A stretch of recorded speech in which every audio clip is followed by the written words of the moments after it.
Month पहले coffee with करण के एक एपिसोड में कंगना रनौत ने करण जौहर को सीधे सीधे फ्लैग बेयरर ऑफ नेपोटिज्म कह दिया था। Flag bearer of nepotism, the movie mafia.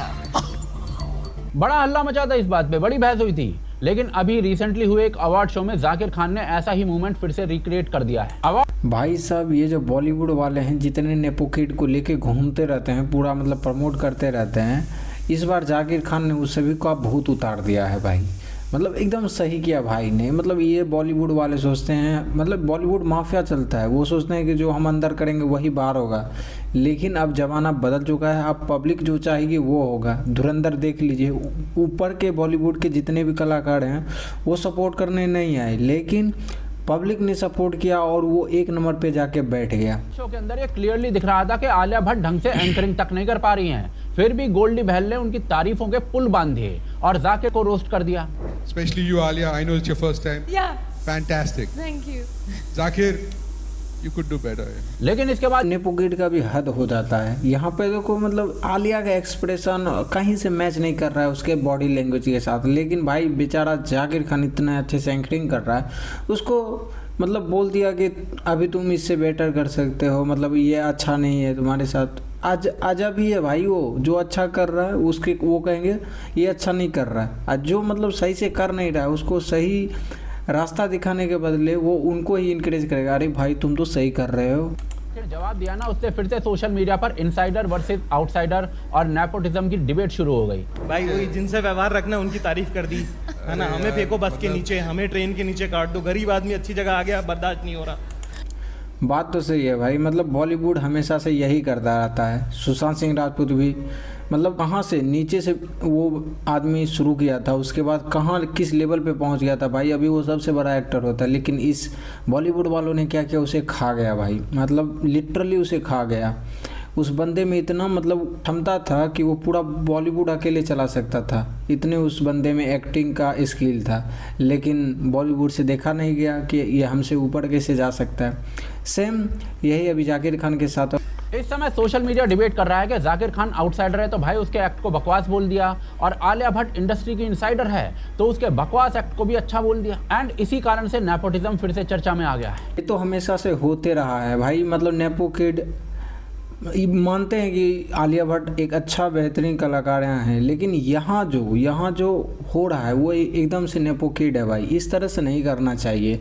अगर आलिया को भी अगर सपोर्ट नहीं मिला होता बैक एंड पे, अगर वो नेपो किड नहीं होती तो उनको भी बहुत ज़्यादा स्ट्रगल करना पड़ता भाई। देखिए, जब भी नेपोटिज्म की बात होती है तो बातचीत जल्दी ही पर्सनल हो जाती है। कोई आलिया भट्ट का बचाव करने लगता है, कोई जानवी कपूर को टारगेट करने लगता है, कोई टाइगर श्रॉफ की एक्टिंग पर सवाल उठाने लगता है। छोटी बच्ची हो क्या, समझ नहीं आता कि साथ रहो। लेकिन असल में बात ये किसी एक इंसान की नहीं है, बात एक पैटर्न की है। एक ऐसा पैटर्न जो बार बार रिपीट होता है। Same launch, same visibility and same second chances. No, I thought that everyone would give me hugs and kisses and love me, but I didn't know there was this hate thing that happened. It was so easy. You do a film, people will love you, you become a star. हम लोग ये सोचते हैं कि debut तब होता है जब पहली फिल्म रिलीज होती है, पर सच्चाई थोड़ी सी अलग है। कुछ लोगों का डेब्यू फिल्म अनाउंसमेंट होने से महीनों पहले शुरू हो जाता है। पहले ये लोग जिम के बाहर स्पॉट होने लग जाते हैं, फिर एयरपोर्ट लुक्स वायरल होने लगते हैं, फिर किसी बड़े इवेंट में पेरेंट्स के साथ नजर आते हैं, और धीरे धीरे बिना एक भी सीन किए ऑडियंस उनका चेहरा पहचानने लगती है। और ये सब प्रॉपरली प्लान तरीके से किया जाता है। अब मैं सोचूं यहाँ भाई, मतलब जिम के बाहर ये जितने भी मीडिया वाले हैं कैसे पहुँच जाते हैं, एयरपोर्ट पे कैसे पहुँच जाते हैं, मतलब इतना सा भाई हम लोग के साथ ये हो रहा है कि मतलब सॉफ्ट कॉर्नर से खेलो कि किसी को पता ना चले कि नेपो किड के थ्रू आ रहा है। My publicists don't phone them and say that I'm taking a flight. But this is the real thing, like paps have to be called.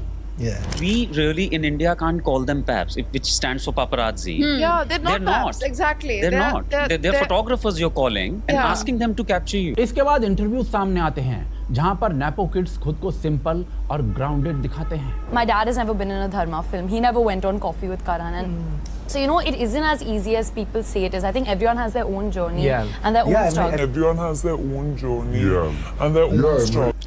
लोग कहाँ ओन जर्नी है भाई, तुम लोग सब नेपो किड हो। और मतलब जानवी कपूर का तो आप उन लोगों को पता ही होगा कि वो किस तरह का एक्टिंग करती है। मतलब इतनी बुरी तरीके से तो कोई एक्टर फेल भी नहीं हुई जितना ये हुई है। उसके बाद भी इस तरह से ऑन भाई क्या किया ऑन, एक भी तो अपना एक्टिंग का ऐसा स्किल दिखाओ जो पब्लिक सराहे तुम्हें कि भाई ये अच्छा की है, मतलब गजब, नेपो किड होने के बाद भी भाई। और जब फिल्म अनाउंस होती है तो ऑडियंस को लगता है कि भाई वो इस इंसान को तो पहले से जानते हैं। एग्जैक्टली यही स्ट्रैटेजी फॉलो की गई थी जानवी कपूर के डेब्यू से पहले। यही आहान पांडे और अनन्या पांडे के साथ हुआ था। यही चीज इब्राहिम अली खान के साथ हो रही है। और ये कहना बिल्कुल गलत नहीं होगा कि इनमें मुझे तो टैलेंट दिखता नहीं है। और ये भी कहना उतना ही बड़ा सच है कि इनकी दौड़ ग्राउंड जीरो से शुरू नहीं हुई है। कुछ लोग स्टार्टिंग लाइन पर शुरू होते हैं और कुछ लोग वहां से कई कदम आगे से शुरू करते हैं। लेकिन जब ये बातें कही जाती है ना, तो नेपोटिज्म को डिफेंड करने वाले लोग तुरंत बोलते हैं कि फाइनली तो ऑडियंस डिसाइड करती है। और ये बात सही भी है, लेकिन पूरी तरह सही नहीं है। मान लीजिए कि कोई आउटसाइडर है, उसकी पहली फिल्म फ्लॉप हो जाती है, उसके लिए उसके करियर का ऑलमोस्ट एंड हो सकता है। उसे फिर से ऑडिशंस देने पड़ते हैं, उसे प्रूव करना पड़ता है हर बार अपने आप को। एंड भाई साहब कई बार तो दूसरा मौका मिलता ही नहीं है। अब वही सिचुएशन किसी इनसाइडर के साथ इमेजिन करके देखिए। फिल्म फ्लॉप हुई, ट्रोलिंग भी हुई, लेकिन कुछ महीनों बाद उसको किसी नई फिल्म के अंदर, किसी नए बैनर के अंदर वो नजर आ जाता है। भाई सब इसी तरह से सेम अर्जुन कपूर है, टाइगर श्रॉफ है। इतने भाई गंदे गंदे फिल्म देने के बाद, उसके बाद भी उसको अक्षय कुमार के साथ इतने अच्छे बड़े प्रोजेक्ट में कैसे काम मिल जाता है बिना नेपोकिड के। यही आउटसाइडर की बात ले लें, वो इतने मेहनत करके आता है, उसके बाद मतलब उसका कोई रिस्पेक्ट नहीं करता। एक तो वहाँ सेट पे भी और वहाँ के बॉलीवुड के इवेंट में भी बहुत मतलब गंदी तरह से पेश किया जाता है आउटसाइडर को।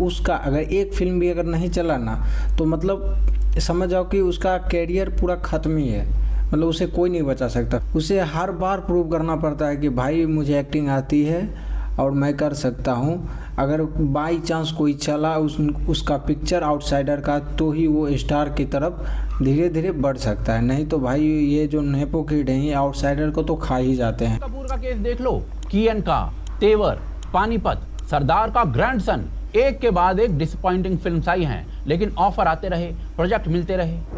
क्या बात है सर, तूने बोला क्या बात है? हाँ दूर के रहे। और इसका ये अर्जुन कपूर का भाई एक यही जो था, एक सही एक्टिंग किया था, लेकिन अभी तक जितने भी फिल्म आए सब बकवास, मतलब एक्टिंग ही नहीं कर पाए। उससे तो ज़्यादा एक्टिंग ये कर दिया है। किसी वो जो इंटरव्यू है सलमान खान के जैसा करने का कोशिश कर रहा था, उस दिन से भाई जो पब्लिक के ऊपर ये मतलब पब्लिक इसके ऊपर चढ़ी है भाई। मतलब ऑलमोस्ट इसके अभी तक हर उसके पोस्ट में जो कमेंट आ रहा है भाई, अनबिलीवेबल। मतलब ये हुआ कि किसी के लिए फेलियर सिर्फ एक फुल स्टॉप होता है और किसी के लिए एक कॉमा, और ये कॉमा किसे मिलता है ये उसका सरनेम डिसाइड करता है। आप जरा दूसरी तरफ देखते हैं। सुशांत सिंह राजपूत पटना से आए थे, थिएटर किया था, छोटे छोटे रोल से शुरुआत की थी, पवित्र रिश्ता से पहचान बनाई थी, और उसके बाद काई पोचे, MS धोनी, छिछोरा, एक के बाद एक अच्छी फिल्में आई थी उनकी। ऑडियंस ने उन्हें खुद चुना था, लेकिन उनकी जर्नी फिर भी कभी भी आसान नहीं रही। जिन फिल्मों में वो होते थे उनकी कवरेज कम होती थी, इंडस्ट्री के बड़े इवेंट्स में उनके लिए जगह कम होती थी, बैकिंग नहीं थी, इकोसिस्टम नहीं था। और ये सिर्फ उनकी कहानी नहीं है। नवाजुद्दीन सिद्दीकी ने सरफरोश में सिर्फ 5 सेकंड का अनक्रेडिटेड रोल किया था। उसके बाद सालों तक छोटे छोटे रोल किए। गैंग्स ऑफ वासेपुर ने उसके बाद उन्हें पहचान दी, लेकिन तब तक वो 40 पार हो चुके थे। पंकज त्रिपाठी ने 11 साल तक सपोर्टिंग रोल्स किए, तब जाकर मिर्जापुर ने उन्हें वो जगह दिलाई जो वो हमेशा से डिजर्व करते थे। इनके बाद सोचिए इतने अच्छे अच्छे एक्टर भाई आउटसाइडर में भरे पड़े हैं, लेकिन ये बॉलीवुड के अपना मतलब पॉलिटिक्स चमकाने के लिए भाई कितने अच्छे अच्छे एक्टर को ये लोग ख़त्म कर चुके हैं भाई। मतलब एक सेन लेवल पे मतलब आउटसाइडर जितने भी एक्टर हैं भाई ये बॉलीवुड वाले मतलब ख़त्म कर दिए हैं लगभग। कोई आना भी कैसे चाहे भाई, किसी को आगे बढ़ने तो दो, तब वो आके एक्टिंग करे ना। टैलेंट था, इनके पास ड्राइव थी, लेकिन इनके पास वो सेफ्टी नेट नहीं था जो बार बार मौका देता रहे। ये इंडस्ट्री के अंदर तो आ गए, लेकिन सिस्टम के अंदर नहीं जा सके थे, और सबसे बड़ा फर्क यही होता है। अब यहाँ पर एक सवाल जरूर उठ जाता है कि क्या बॉलीवुड डेलिबरेटली आउटसाइडर्स को पीछे धकेलता है? मोस्ट प्रोबेबली यस, बट उनके अपने रीजंस हैं। बॉलीवुड एक क्रिएटिव फील्ड जरूर है, लेकिन पहले और सबसे ज्यादा ये एक बिजनेस है। अगर आपको 100 करोड़ इन्वेस्ट करने हैं तो आप क्या चुनोगे? एक ऐसा चेहरा जिसे लोग पहले से जानते हैं और जिसके पेरेंट्स का ट्रैक रिकॉर्ड है, या एक बिल्कुल नया चेहरा जिसके बारे में कोई कुछ नहीं जानता? एंड यही वो लॉजिक है जो नेपोटिज्म को जस्टिफाई कर देता है। लोग कहते हैं कि स्टार किड्स भी मेहनत करते हैं, कुछ हद तक सच है, क्योंकि रणबीर कपूर भी स्टार सन ही है, पर दर्जन भर नाम मैं गिनवा सकता हूँ जो ना मेहनत करते हैं, ना जिनमें एक्टिंग का कोई टैलेंट है। और भाई साहब मेहनत तो आउटसाइडर्स भी कर रहे हैं, लेकिन सबको बराबर का मंच नहीं मिल रहा ना। और जब प्लेटफॉर्म ही बराबर नहीं है तो रिजल्ट का कंपैरिजन करना थोड़ी सी बेईमानी हो जाती है। बॉलीवुड हर बार एक इनसाइडर को रोल देना प्रेफर करता है, जैसे कि धड़क में जाह्नवी कपूर थी। धड़क की ओरिजिनल फिल्म थी सैराट, जिसके अंदर रिंकू राजगुरु थी, एक न्यू कमर, नो फिल्मी बैकग्राउंड, कंप्लीटली रॉ। दोनों फिल्में देखिए आप, दोनों के परफॉर्मेंसेस देखिए और फिर सोचिए कि क्या बॉलीवुड रीमेक के लिए जेन्युइनली एक बेस्ट चॉइस की गई थी या फिर वो सिर्फ एक सेफ फैमिलियर चॉइस थी। कोविड के बाद हालांकि इस सिस्टम में थोड़ा सा बदलाव आया है, क्योंकि ओटीटी ने इंडस्ट्री का डोमिनेंस एक हद तक तोड़ दिया है। स्कैम 1992 में प्रतीक गांधी थे, जिनका कोई फिल्मी बैकग्राउंड नहीं था, मिर्जापुर, सीक्रेट गेम्स, पंचायत, इन शोज ने नए चेहरों को वो प्लेटफॉर्म दिया जो ट्रेडिशनली बॉलीवुड कभी नहीं देता। विजय वर्मा, जयदीप अहलावत, रसिका दुग्गल, ये नाम आज रिकॉग्नाइज होते हैं ओटीटी के कारण ही। ओटीटी जितने लोगों को पहचान दिया ना आउटसाइडर का भाई, मतलब एक अलग ही लेवल का भाई। मतलब ओटीटी आना आउटसाइडर के लिए एक वरदान की तरह है भाई।